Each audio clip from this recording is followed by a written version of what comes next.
கர்த்தர் நல்லவர். நீங்கள் கர்த்தரால் ஆசீர்வதிக்கப்பட்டவர்கள்.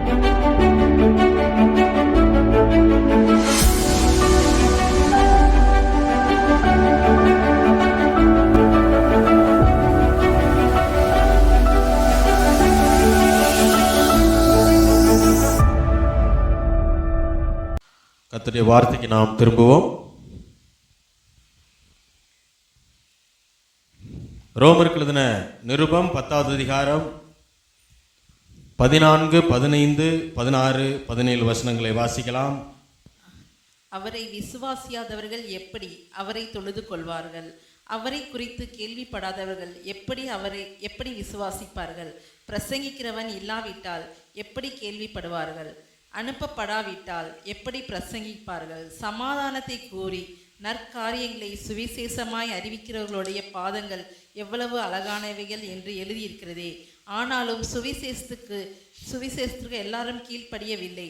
அதை குறித்து ஏசாயா, கர்த்தாவே, எங்கள் மூலமாய் கேள்விப்பட்டதை விசுவாசித்தவன் யார் என்று சொல்கிறான். 17 ஆதலால் விசுவாசம் கேள்வினாலே வரும், கேள்வி தேவனுடைய வசனத்தினாலே வரும். ரோமர் புஸ்தகத்திலிருந்து தொடர் போதனைகளை போய்த்துக் கொண்டு வருகிறோம். அதனுடைய தொடர்ச்சியாக இன்றைக்கு 14 முதல் 17 வசனங்கள், அதை இன்னும் நாம் சில வாரங்களாக அதை தியானிக்கப் போகிறோம். அவரை விசுவாசியாதவர்கள் எப்படி அவரை தொழுது கொள்வார்கள்? அவரை குறித்து கேள்விப்படாதவர்கள் எப்படி விசுவாசிப்பார்கள்?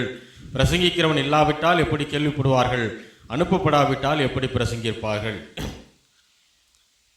ஒரு மனிதன் ரட்சிக்கப்பட வேண்டும் என்றால் இந்த புதிய உடன்படிக்கையிலே பவுல் அப்போஸ்தலன் போதிக்கிற காரியம் என்னன்னா, ஆண்டவராக இயேசு கிறிஸ்துவை இருதயத்திலே விசுவாசித்து அவரை வாயினாலே அறிக்கையிட வேண்டும். அவர்தான் கர்த்தர் என்று வாயினாலே அறிக்கையிட வேண்டும். அப்படி செய்யும் போது அந்த மனிதன் ரட்சிக்கப்படுகிறான் என்று சொல்லுகிறார். அப்போ இதுல யூதர்களுக்கும் புறஜாதிகள் என்கிற கருத்து வேறுபாடு கிடையாது. ஆகையினாலே யார் விசுவாசித்தாலும் ரட்சிக்கப்பட முடியும் என்று போதிக்கிறார். இதனாலே யூதர்கள் அவரை ஏற்றுக்கொள்ள மறுக்கிறார்கள். காரணம், யெகோவா தேவன் எங்களுக்கான தேவன், அவர் எப்படி புறஜாதிகளின் தேவனாக மாற முடியும் என்று அவர்களுக்கு ஒரு கேள்வி இருக்கிறது. ஆகையினாலே பவுல் அப்போஸ்தலனை அவர்கள் ஏற்றுக்கொள்ளவில்லை. அப்ப யார் விசுவாசித்தாலும் ரட்சிக்கப்பட முடியும் என்றால், பிரசங்கம் இல்லாவிட்டால் எப்படி ஜனங்கள் கேள்விப்படுவார்கள்? ஏனென்றால் பிரசங்கம் இருக்கணும். பிரசங்கம் இருக்கணும்னா பிரசங்கியார் இருக்கணும். பிரசங்கம் பண்ணுகிறவன் இல்லாவிட்டால் பிரசங்கம் வராது. அப்ப பிரசங்கியார் பிரசங்கம் பண்ணணும். அதை கேட்கிறவர்களுக்கு பரிசுத்த ஆவியானவர் அதை விலக்கி காண்பிப்பார். 2 வேலையும் நடக்கணும். ஏன்னா பரிசுத்த ஆவியானவர் உங்களுக்கு போதிக்கிறவராக இருக்கிறபடியினால் வேற யாரும் உங்களுக்கு போதிக்க வேண்டியதில்லை என்ற ஒரு வசனம் வருகிறதுனாலே சிலர் அதை வைத்துக்கொண்டு என்ன செய்கிறார்கள்? சபைக்கு போக வேண்டியதில்லை, நான் வீட்டில் உட்காந்து பைபிள் வாசித்துக்கிறேன், நான் வீட்டில் உட்காந்து ஜெபம் பண்ணிக்கிறேன், எனக்கு எல்லாமே பரிசுத்த ஆவியானவர் எனக்கு சொல்லி கொடுத்துருவார்னு நினைக்கிறாங்க. அப்படி அர்த்தத்தில் அது சொல்லப்படவில்லை. ஏனென்றால் அப்படி ஆண்டவர் நியமித்து வைத்திருந்தால் 5 விதமான ஊழியங்களை பரிசுத்தவான்கள் சீர்பொருந்தும் பொருட்டு ஏற்படுத்தி இருக்க மாட்டார். அப்போஸ்தலர்கள், தீர்க்கதரிசிகள், மேய்ப்பர்கள், போதகர்கள், சுவிசேஷகர்கள் என்கிற 5 விதமான ஊழியத்தை ஆண்டவர் ஏற்படுத்தினது புறஜாதி மக்களுக்காக மட்டுமல்ல, அல்லது ஆண்டவர் ஏற்றுக்கொள்ளாத மக்களுக்காக மட்டுமல்ல, பரிசுத்தவான்கள் சீர்பொருந்தும் பொருட்டு. அப்படிதான் வசனமே ஆரம்பிக்கும். அப்போ விசுவாசிகள் சீர்பொருந்த வேண்டும் என்பதற்காக 5 விதமான ஊழியங்களை ஏற்படுத்தி இருக்கிறார். அப்போ ஆண்டவர் தான் அதை ஏற்படுத்துகிறார். அப்போ பிரசங்கியார் தேவையில்லைன்னு சொல்லிட்டு போகும்போது அவர்கள் கண்மூடித்தனமாக போய் கிணத்துல விழுகிற ஆளுகளுக்கு சமம். பிரசங்கியார் பிரசங்கம் பண்ணணும். அதை அவர்களுக்குள்ளாக கேட்கிறவர்களுக்குள்ளாக இருக்கிற பரிசுத்த ஆவியானவர்கள் அவர்களுக்கு புரிகிற வகையிலே அதை விலக்கி கொடுப்பார். அந்த 2 விஷயம் நடக்கணும். அப்ப கேட்கிற சத்தியத்தை விளங்கும்படி செய்கிறவர் பரிசுத்த ஆவியானவர். அல்லேலூயா. அப்போ வேத வசனத்துடைய சத்தியங்களை எடுத்து பேசுவதுதான் பிரசங்கம். வேத வசனத்துடைய சத்தியங்களை எடுத்து பேசுவதுதான் பிரசங்கமாய் இருக்கிறது. அப்போ பிரசங்கம் என்பது என்னுடைய அனுபவத்தையோ அல்லது மற்ற காரியங்களையோ பேசிக்கொண்டிருப்பது அல்ல. வேத வசனத்தினுடைய சத்தியங்களை எடுத்து அதை விலக்கி கூறுவது. அதை விலக்கி கூறுவதுதான் என்னதுங்க? அதுதான் பிரசங்கம். அல்லேலூயா, அல்லேலூயா. மீண்டும் அந்த வசனத்தை வாசிக்கலாம். ரோமர் 10வது அதிகாரம் 14, 15 வசனங்களை வாசிப்போம். அவரை விசுவாசியாதவர்கள் எப்படி அவரை தொழுது கொள்வார்கள்? அவரை குறித்து கேள்விப்படாதவர்கள் எப்படி விசுவாசிப்பார்கள்? பிரசங்கிக்கிறவன் இல்லாவிட்டால் எப்படி கேள்விப்படுவார்கள்? அனுப்பப்படாவிட்டால் எப்படி பிரசங்கிப்பார்கள்? சமாதானத்தை கூறி நற்காரியங்கள். இதுல பாருங்க, முதல்ல அவரை விசுவாசியாதவர்கள் எப்படி அவரை தொழுது கொள்ளுவார்கள்? ஆண்டவரை விசுவாசிக்காதவங்க எப்படி அவரை தொழுது கொள்ள முடியும்? கரெக்ட். ஆண்டவரை விசுவாசிக்காதவங்க அவரை வணங்கவே மாட்டாங்க. அடுத்தது, அவரை குறித்து கேள்விப்படாதவர்கள் எப்படி விசுவாசிப்பார்கள்? ஆண்டவரை குறித்து கேள்வியே படலை, அப்புறம் எப்படி அவரை விசுவாசிக்க முடியும்? விசுவாசித்தாதான் தொழுது கொள்ள முடியும். விசுவாசிக்கவே இல்லை, தொழுது கொள்ள முடியாது. எப்போ விசுவாசிப்பாங்க? அவரை குறித்து கேள்விப்பட்டாதான் விசுவாசிக்க முடியும். அப்போ எப்போ கேள்விப்படுவாங்க அப்படின்னா, பிரசங்கம் பண்ணுகிறவன் இல்லாவிட்டால் கேள்விப்படவே முடியாது.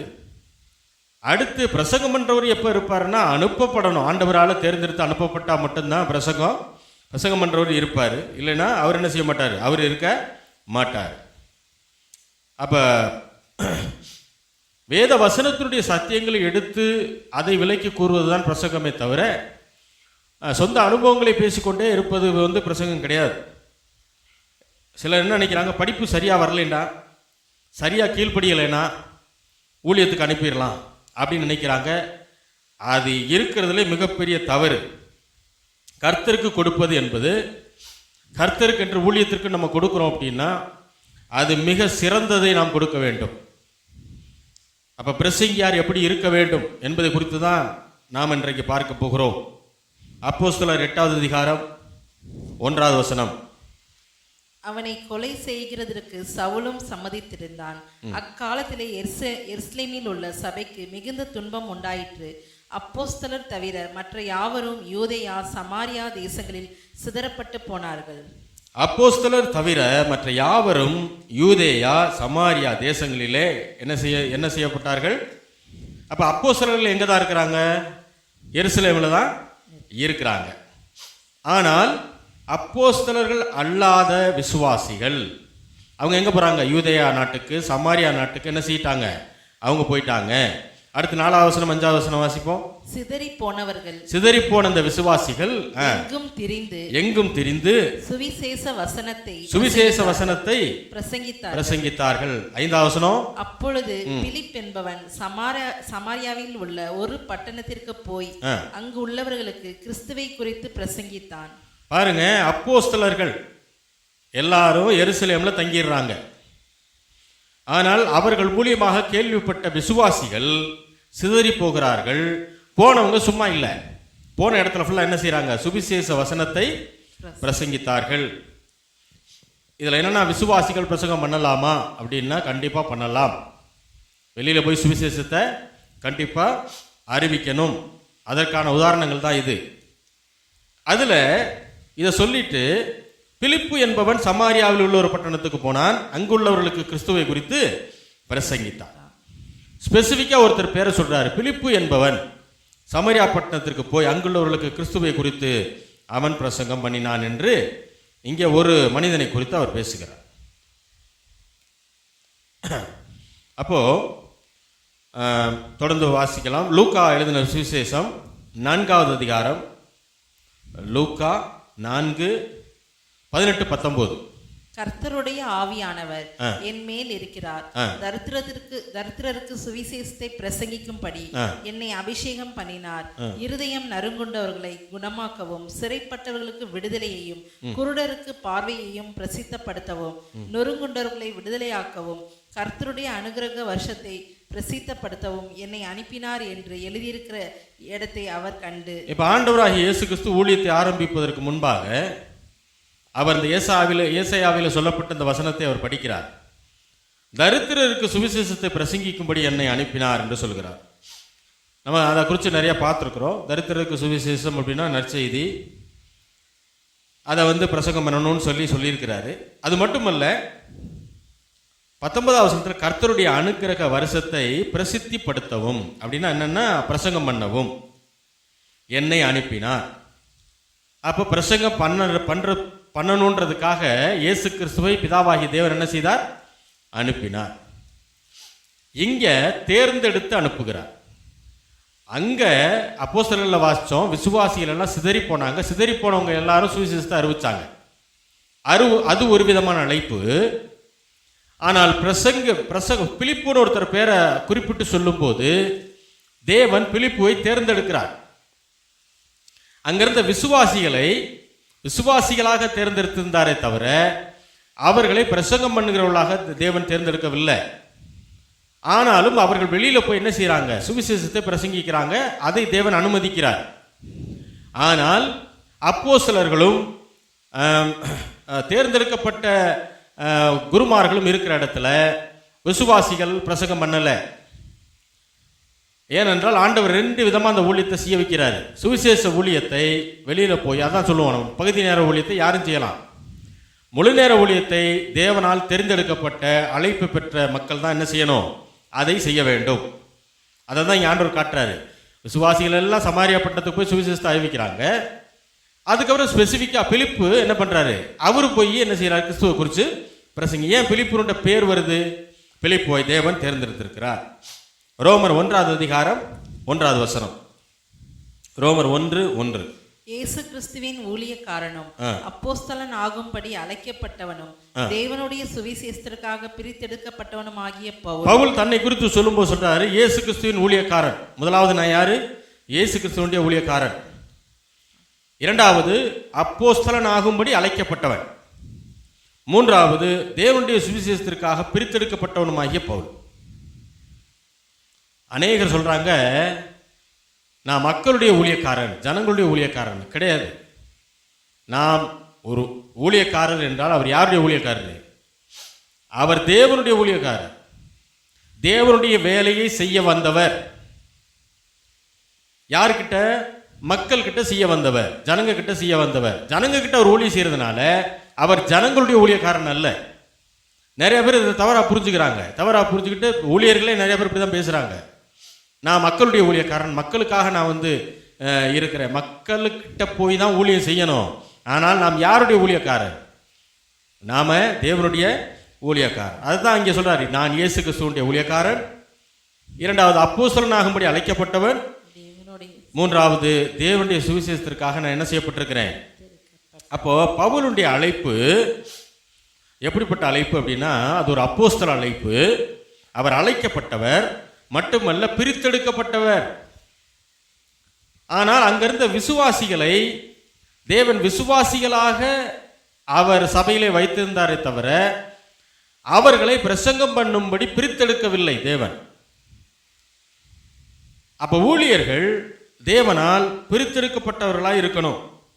பிரசங்கியார் எப்படிப்பட்டவராக இருக்கணும்? ஆண்டவரால் அழைக்கப்பட்டு தெரிந்தெடுக்கப்பட்டவராக இருக்கணும். அது ரொம்ப முக்கியம். ஏன்னா ஆண்டவரே ஊழியத்துக்கு வரும்போது சொல்றாரு, கர்த்தருடைய ஆவியானவர் என் மேல் இருக்கிறார், தரித்திரருக்கு சுவிசேஷத்தை பிரசங்கிக்கும்படி என்னை அபிஷேகம்.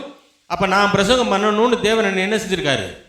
என்னை அபிஷேகம் பண்ணியிருக்காருன்னு ஆண்டவரே சொல்றார்.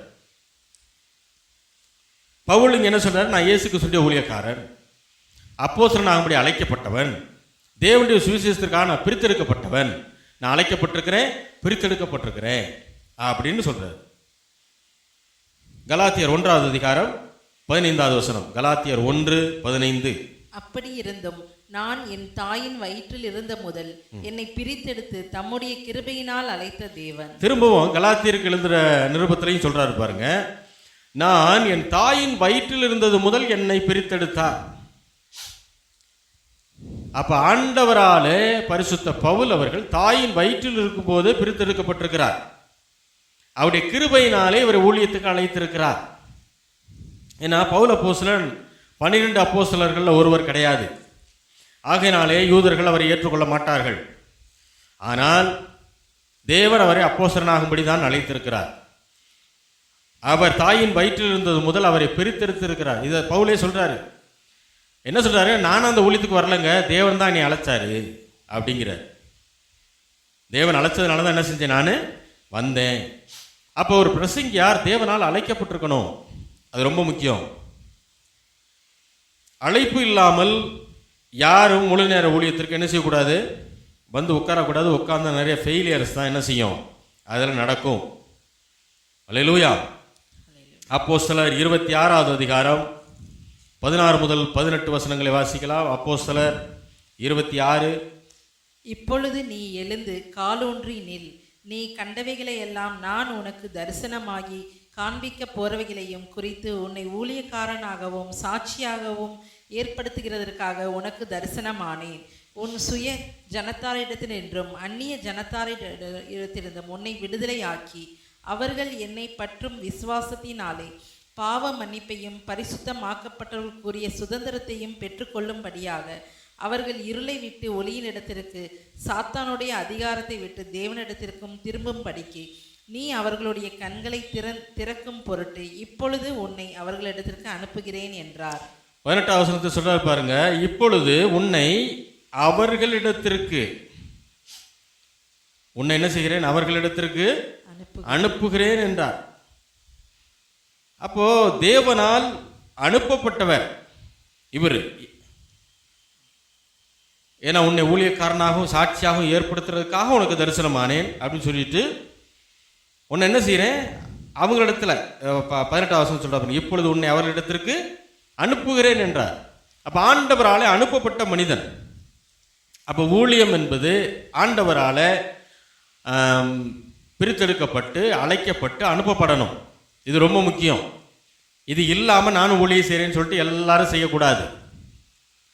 எப்படி எல்லாரும் கலெக்டர் ஆக முடியாதோ, எப்படி எல்லாரும் ஒரு பில்டிங் கட்டுற இன்ஜினியர் ஆக முடியாதோ, அதை போல எல்லாரும் ஊழியம் செஞ்சிட முடியாது முழு நேர ஊழியத்தை.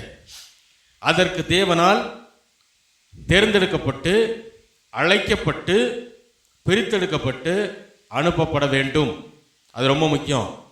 2 காரியங்கள் அழைக்கப்படுகிற மனிதனுக்குள்ள நடைபெறும். அது என்ன அப்படின்னா, அந்த மனிதனுக்கு தான் ஊழியத்திற்கு அழைக்கப்பட்டிருக்கிறேன் என்கிற நிச்சயம் இருக்கும். 2வது, அவன் சார்ந்திருக்கிற சபையாரும் இது தெரிந்து அவர்கள் அதை அங்கீகரிப்பார்கள். இது 2 விஷயம் நடக்கும். அவனுக்காக ஜெபித்து அவனை அந்த ஊழியத்திற்கு அனுப்புவார்கள். அல்லேலூயா. அப்ப இது 2 நடக்கணும். ஒரு மனிதன் தேவனால் அழைக்கப்பட்டிருந்தான்னா இது 2 நடக்கும். இது 2ம் எனக்கு நடந்தது. ஒன்று, நான் ஊழியத்திற்கு தான் அழைக்கப்பட்டிருக்கிறேன் என்கிற நிச்சயத்தை தேவன் பலவிதமான உதாரணங்கள் மூலமாக பலவிதமான சூழ்நிலைகளின் வழியாக எனக்கு அது தெரியப்படுத்தினார்.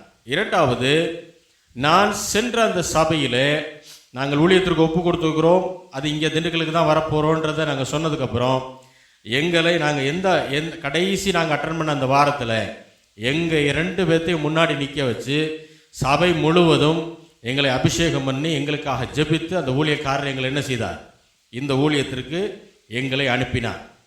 அப்போ சபை அங்கீகரித்தது. அது மட்டுமல்ல, எனக்குள்ளாக அந்த நிச்சயம் இருந்தது. அப்போ ஒரு ஊழியம், ஒரு முழு நேர ஊழியத்திற்கு ஒரு மனிதன் வரணும்னா இந்த 2 விஷயம் நடக்கணும். அல்லேலூயா.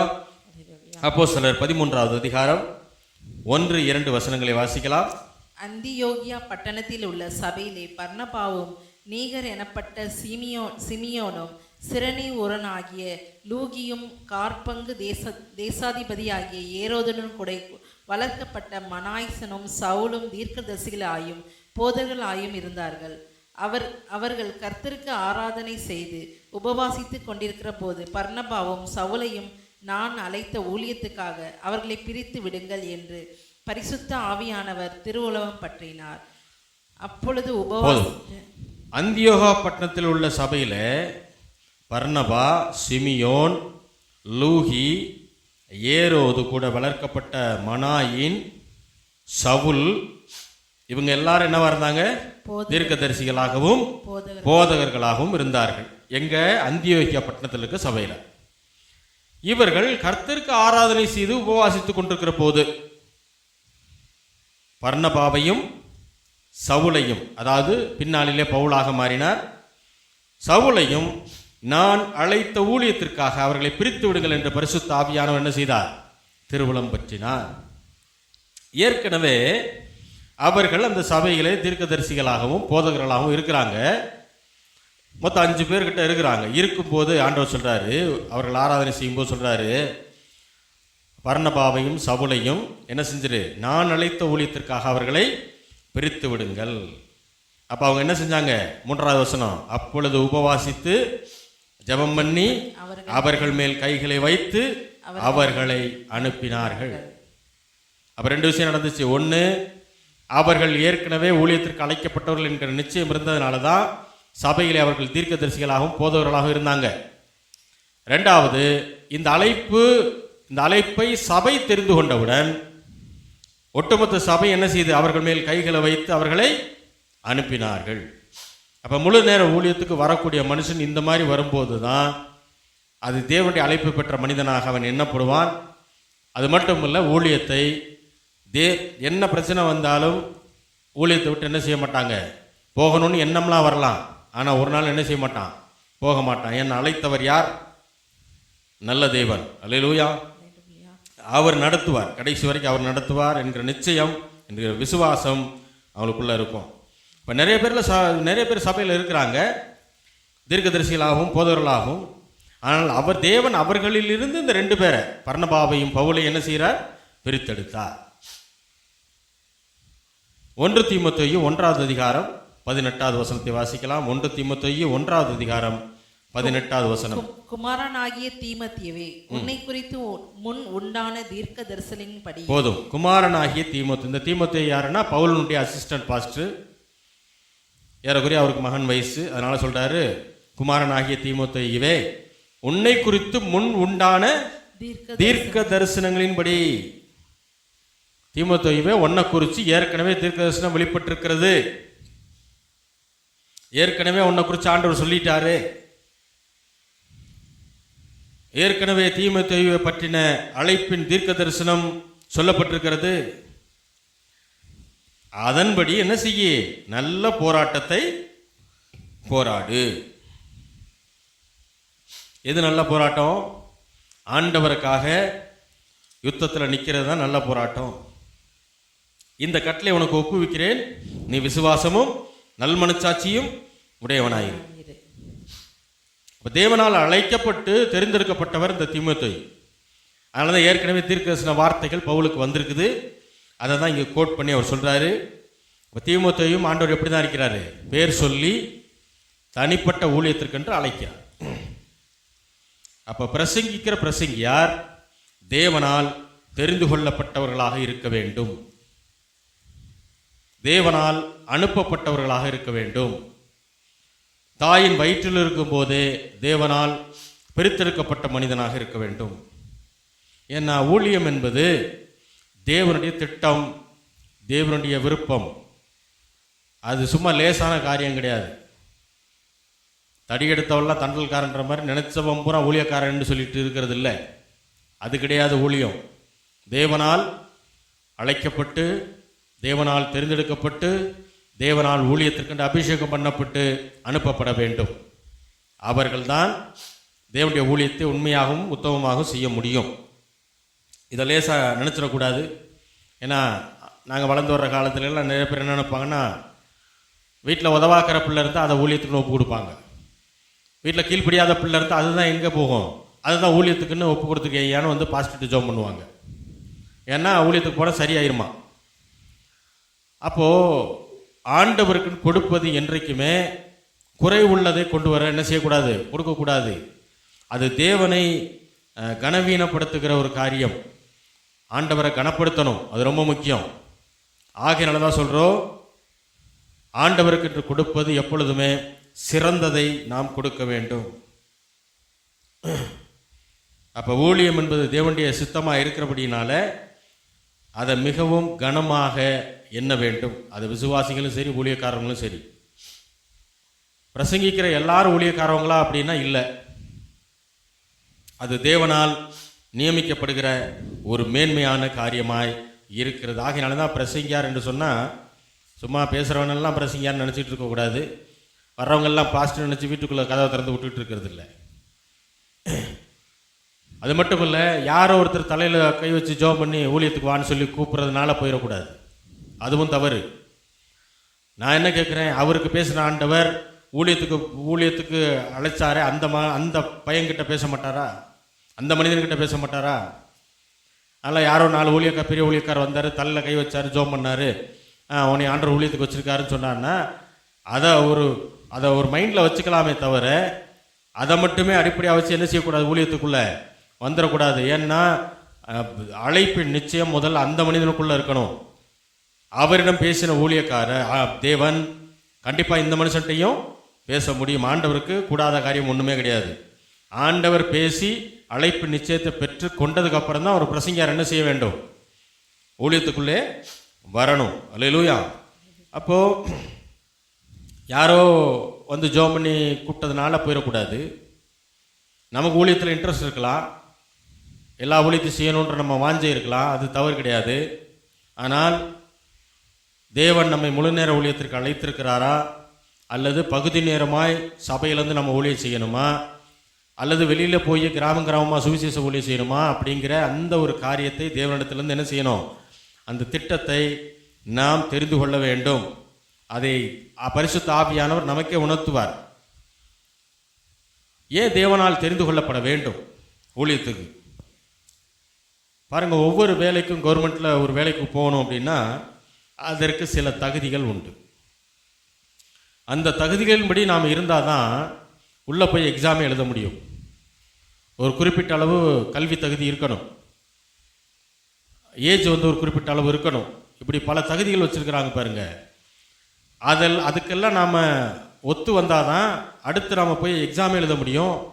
அந்த எக்ஸாமில் பாஸ் பண்ணி நல்ல மார்க் வாங்கினா தான் அடுத்து நமக்கு அந்த போஸ்டிங்லேயே போய் உட்கார முடியும். அதே போல தான் ஆணுடைய ஊழியத்திற்கும் தேவன் தகுதிகளை வைக்கல, தேவன் அழைக்கிறார். அவங்க படித்தவங்களோ படிக்காதவங்களோ ஆண்டவர் அந்த தகுதியை பார்க்கல, உலகம் பார்க்கிற தகுதி ஆண்டவர் பார்க்கல. ஆனால் தேவனால் அவர் தெரிந்து கொள்ளப்பட்டிருக்க வேண்டும். ஊழியம் செய்கிற வாஞ்சை எல்லாருக்கும் இருக்கலாம், தவறு இல்லை. ஆனால் ஊழியம் செய்கிற வாஞ்சை இருக்கிறதுனாலே நான் ஊழியக்காரன் நினச்சிடக்கூடாது. தேவனால் தேர்ந்தெடுக்கப்பட்டு அழைக்கப்பட்டு பிரித்தெடுக்கப்பட்டு அனுப்பப்பட்டுகிற ஒரு மனிதனாக இருக்கும்போது தான் நாம் ஊழியத்திற்கான தகுதிகளை பெறுகிறோம். இதில் இன்னொரு காரியம், தேவன் தெரிந்து கொண்ட மனிதனுக்கு அவர் சில ஆற்றல்களை அபிஷேகத்தை கொடுக்கிறார். அது எல்லாருக்கும் கிடைக்கிறது இல்லை.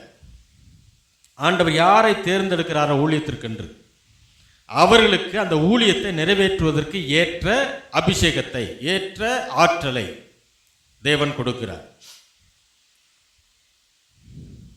சிலர் சொல்கிறாங்க, ஐயா என்னை ஆண்டவர் ஊழியத்துக்கு அழைச்சிருக்கிறாரு, நான் ஊழியம் செய்கிறேன், ஆனால் பாருங்கள் எனக்கு பிரசங்கம் பண்ணவே வராது, எனக்கு பிரசங்கம் பண்ணவெல்லாம் அந்த அளவுக்குலாம் வர்றது இல்லைங்க.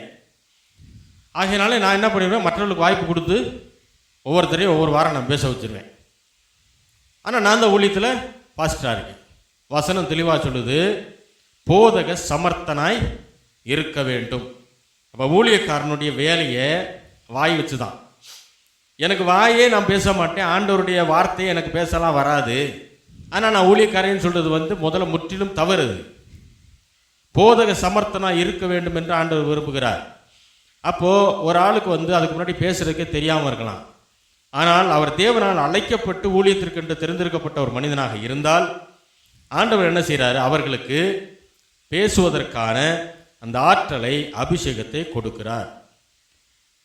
அவங்க போக போக போக என்ன ஆயிரும், ஆரம்பத்தில் சில தவறுகளோடு பேசினாலும் போக போக தவறுகள் எல்லாம் முற்றிலும் நீங்கி அவர்கள் போதக சமர்த்தர்களாய் மாறிவிடுவார்கள். இது தேவனால் அழைக்கப்பட்ட மனுஷனுக்கு நடக்கும்.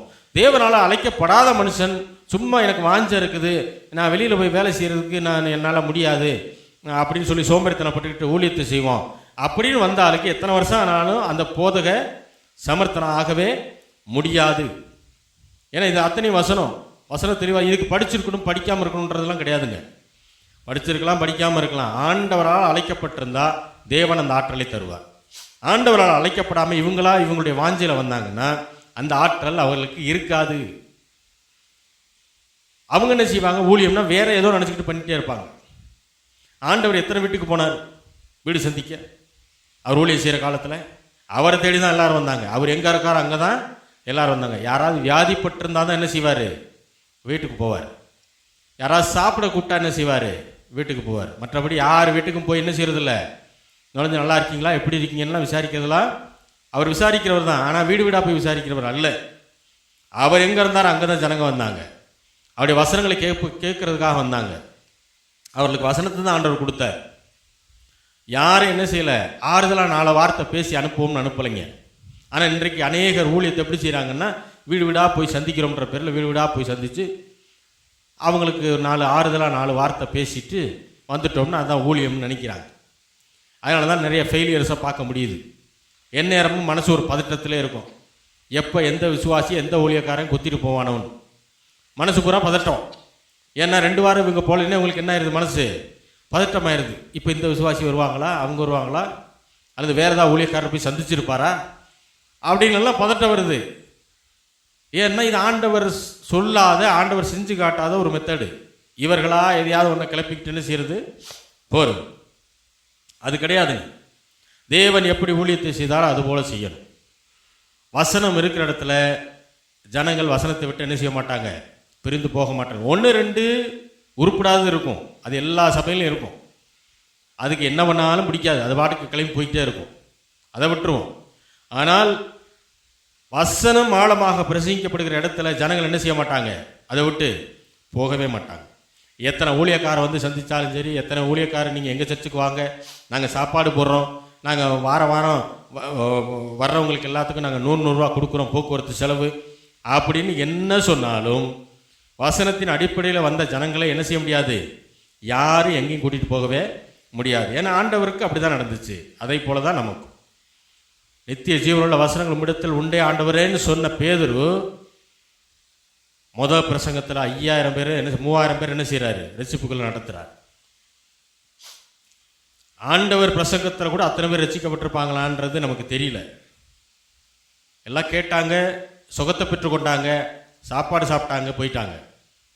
ஆனால் வசனத்திற்காக உட்கார்ந்து இந்த பேதுருடைய பிரசங்கத்தில் 3000 பேர் என்ன செஞ்சாங்க, ரட்சிக்கப்பட்டு ஞானஸ்நானம் எடுத்தார்கள். அல்லேலூயா. அதுதான் ஆண்டவர் சொன்னார், என்னை விசுவாசிக்கிறவன் நான் செய்கிற காரியத்தையும் செய்வான், எனக்கு மேலான காரியத்தையும் செய்வான். அதுதான் ஆண்டவர் அங்கே செய்ய வச்சார். அப்போது பிரசங்கியார் என்பவர் தேவனாலே அழைக்கப்பட்டு தெரிந்தெடுக்கப்பட்டு அனுப்பப்படுகிற ஒரு மனிதனாக இருக்க வேண்டும். ஏன்னா அப்படி இருக்கும்போது அவருக்கு உலக பிரகாரமாக எந்த திறமையும் இல்லாமல் கூட இருக்கலாம். ஆனால் தேவனே அவரை ஊழியத்துக்கு அழைத்ததுனால ஊழியத்தில் வச்சு அவருக்கு எல்லா விதமான திறமையும் ஆற்றலையும் கொடுத்து அவர் என்ன செய்வார், அந்த இதில் இருந்து மேலே கொண்டு வந்துடுவார். அல்லேலூயா, அல்லேலூயா. இது தேவன் கொடுக்கிற அபிஷேகம். ஊழியம் என்பது தேவன் கொடுக்கிற ஒரு மேன்மையான காரியம். அதனால தான் அதில் போதக சமர்த்தனாக இருக்க வேண்டியது மிக மிக முக்கியம். யார் என்ன கேள்வி கேட்டாலும் அதுக்கு பதில் சொல்ல தெரியணும். அவர் தான் ஊழியக்காரர். அதற்கான பதிலை வசனத்திலிருந்து சொல்ல தெரியணும். ஊழியத்தை கொடுத்து தேர்ந்தெடுத்து அழைத்தார் என்றால் ஆண்டவரே அந்த ஊழியத்தை நிறைவேற்றுவதற்கு என்னென்னலாம் தேவையோ அதை எல்லாவற்றையும் அந்த ஊழியக்காரனுக்கு என்ன செய்வார், தேவனே அதை கொடுப்பார். அல்லேலூயா, அல்லேலூயா. ஆகையினால தான் பிரசங்கம் ரொம்ப முக்கியம். வசனத்தை பிரசங்கிக்கிற பிரசங்கியார் அதை விட முக்கியம். அப்போ அந்த பிரசங்கியார் எப்படி கிடைப்பார் அப்படின்னா, தேவனால் அனுப்பப்பட்டால் மட்டும்தான் வசனத்தை பிரசங்கிக்கிற பிரசங்கியார் என்ன செய்வார், ஜனங்களுக்கு கிடைப்பார். அப்போ வசனத்தை பிரசங்கிக்கிற பிரசங்கியார் வசனத்தை பிரசங்கிக்கிறதுனால கேட்கிறவர்கள் என்ன செய்வாங்க, அதை நம்ப ஆரம்பிச்சிருவாங்க. அல்லேலூயா. ஏன்னா அப்போ தான் அதை கேட்க முடியும். பிரசங்கியார் பிரசங்கிச்சாதான் அதை என்ன செய்ய முடியும், நாம் கேட்கவே முடியும். அப்போ கேட்க ஆரம்பித்த உடனே அந்த வசனம் அவங்களுடைய இருதயத்துக்குள்ளே போகுது. இருதயத்துக்குள்ளே போகும்போது இப்போ விசுவாசம் என்ன செய்யுது, கொஞ்சம் கொஞ்சமாக வர ஆரம்பிக்குது. அதான் வசனம் சொல்லுது, கேள்விப்படலைன்னா எப்படி விசுவாசிப்பாங்க? ஆமாம், கரெக்டு தான். கேள்வியே படலை, அப்புறம் எப்படி விசுவாசிக்க முடியும்? கேள்விப்படணும்னா என்ன செய்யணும், பிரசங்கம் பண்ணணும். யார் பிரசங்கம் பண்ணுவா? பிரசங்கியார் இருந்தால் தானே பிரசங்கம் பண்ண முடியும். பிரசங்கம் பண்ணுற எல்லாரும் பிரசங்கியாரா? இல்லை. வசனத்தின் வெளிப்பாட்டை யார் பேசுகிறாரோ அவர் தான் பிரசங்கியார். இப்போ வசனத்தின் வெளிப்பாட்டை பேசுகிற பிரசங்கியார் யார்? தேவனால் அழைக்கப்பட்டு அனுப்பப்பட்டவர் தான் யார், வசனத்தை பேசுவார். இப்போ தேவனால் அழைக்கப்பட்ட ஒரு மனிதன் வசனத்தின் வெளிப்பாடுகளை பேசுவார், அவர் தான் பிரசங்கியார். அந்த பிரசங்கத்தை ஜனங்க கேட்கும்போது கேள்விப்படுறாங்க. கேள்விப்பட்டதுக்கப்புறம் என்ன செய்கிறாங்க, விசுவாசிக்க ஆரம்பிக்கிறார்கள். விசுவாசிக்க ஆரம்பித்த உடனே ரட்சிப்பு அவர்களுக்குள்ளாக வருது. ரட்சிப்பு வந்த உடனே அவர்கள் ஆண்டவரை தொழுது கொள்ள ஆரம்பிக்கிறார்கள். அப்போ இப்படி தான் நடக்கும். அப்போ பிரசங்கியாரே இல்லாமல் நான் வீட்டிலே உட்காந்து எல்லாம் பண்ணிடுவேன், நான் உட்காந்து பைபிள் வாசித்துக்கிருவேன், நான் சர்ச்சுக்கே போகிறதில்ல, எந்த சர்ச்சும் சரியில்லை, இப்படி சொல்லிட்டு ஒரு கூட்டம் தெரியுது பாருங்க. அதுக்கு அதனுடைய முடிவு என்னன்னா, கடைசியில் அப்படி போன ஆட்களுடைய முடிவு பூரா கடைசியில் என்னன்னா, ஆவிக்குரிய ஜீவியமே ஒன்றும் இல்லாமல் போய் ஜீரோவாகி கடைசியில் ஆண்டவர் மேலே கொஞ்சம் கூட ஒரு இதே கிடையாது. பேருக்கு ஒரு ஆண்டவர், அதாவது நம்ம கும்பிட்றதுக்கு ஒரு சாமி வேணும் இல்லையா, அந்த லெவலில் தான் ஆண்டவரை வச்சு விசுவாசம்ன்றது துளி கூட கிடையாது அந்த மாதிரி ஆட்களுக்கு. அப்படி போயிடுறாங்க. அவருக்கும் புறஜாதிக்கும், அதாவது ஆண்டவரை ஏற்றுக்கொள்ளாத ஒரு மனுஷனுக்கும் பெரிய வித்தியாசமே இருக்காது. அந்த அளவுக்கு அவங்களுடைய பேச்சு, நடவடிக்கை, குடும்ப சூழ்நிலை எல்லாமே மாறிடுது. ஆகையினால தான் வசனத்தை எப்படி எடுக்கணுன்றதுல ரொம்ப முக்கியம். காரணம், தேவனுடைய வார்த்தை இரு பக்கமும் கூரான பட்டயம். கொஞ்சம் அப்படி கேர்லெஸ்ஸாக எடுத்துட்டிங்கன்னா உங்களை குத்திரும். வசனத்தை எப்படி எடுக்கணும்னு தெரியணும், எப்படி அதை உபயோகப்படுத்தணும்னு தெரியணும். ஆண்டவர் தான் பிரசங்கியார்களை ஏற்படுத்துகிறார், ஆண்டவர் தான் ஊழியக்காரர்களை ஏற்படுத்துகிறார். ஊழியக்காரன் இல்லைன்னா பிரசங்கம் பண்ண முடியாது, பிரசங்கிக்கிறன் இல்லாவிட்டால் கேள்விப்பட முடியாது, கேள்விப்படலைன்னா விசுவாசம் வராது, விசுவாசிக்கலைன்னா ஆண்டவரை தொழுது கொள்ள முடியாது, ரட்சிப்பு வராது. அல்லேலூயா, அல்லேலூயா. அப்போ பிரசங்கம் முக்கியம், பிரசங்கிக்க பிரசங்கியார் முக்கியம், பிரசங்கத்தை கூடி வந்து கேட்பது மிக மிக முக்கியம். அல்லேலூயா. மீண்டும் அடுத்த வாரம் தொடர்வோம். நம்ம எல்லாரும் ஜெபிக்கலாம். எங்களை நேசிக்கிற நல்ல தகப்பனே, ஆண்டவராகிய இயேசு கிறிஸ்துவின் நாமத்தில் வருகிறோம் பிதாவே. மாலை தேர்ந்தெடுக்கப்பட்டு பிரித்தெடுக்கப்பட்டு அழைக்கப்பட்டு அனுப்பப்பட்ட ஊழியத்தை செய்கிற ஒவ்வொரு தேவனுடைய பிள்ளைகளையும் ஆசீர்வதியும். வசனத்தின் வெளிப்பாடுகளை அவர்கள் பேசுவதற்கேற்ற ஆற்றலை நான் நிரப்புவீராக. அதை கேட்கிற ஜனங்கள் ஆவிக்குரிய ஜீவியத்தில் அதிகமாக வளரவும், மாம்ச பிரகாரமான ஆசீர்வாதத்தில் பெருகவும் கர்த்தாவை கிருபை செய்ய, போக்கிலும் மரத்திலும் பாதுகாத்துக் கொள்ளுங்க. அவருடைய தேவையை சந்தித்து மீதம் எடுக்க கர்த்தாவை கிருபை செய்வீராக. இயேசுவின் நாமத்தில் வேண்டிக் கொள்கிறோம் எங்கள் ஜீவனுள்ள நல்ல பிதாவே, ஆமென்.